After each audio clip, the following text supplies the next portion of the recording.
भेलौं सजनी पाबी यहाँ के, जहिया से लैलौं घर में कन्या बना के।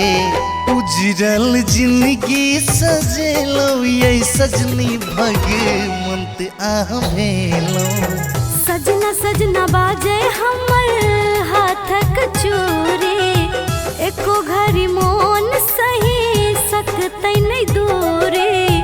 मन उपवन गम केलो यो सजना हमर सास बन गेलो। धनिक भेलौं सजनी पाइब अहाँ के, जहिया से लैलौं घर में कनिया बना के।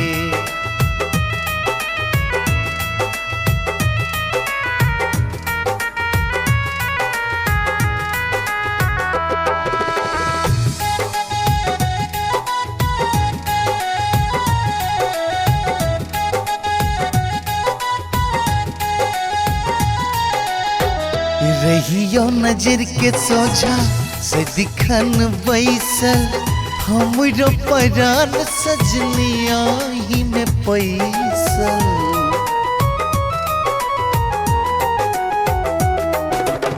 सात सोमवार के फल हमरा भेटल, संग अहाँ के बस जिंदगी सैतल। चान बन नब चमकेलौं ये सजनी भगवंत आह भेलौं। सजना सजना बाजे हमर हाथक चूड़ी, एको घड़ी मोन सही सकतै नहीं दूरी।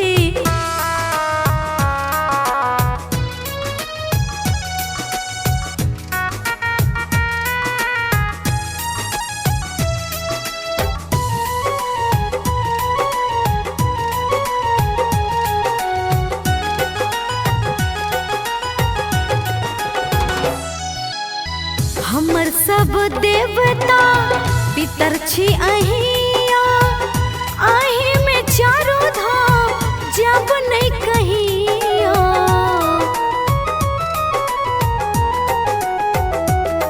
ये चानन पाइन संग जेना घोराई छै, हम रहु मोन अही ले घोरियाई छै। आही में हम घुल गेलो यो सजना हमर सास बन गेलो। धनिक भेलौं सजनी पाइब अहाँ के, जहिया से लैलौं घर में कनिया बना के।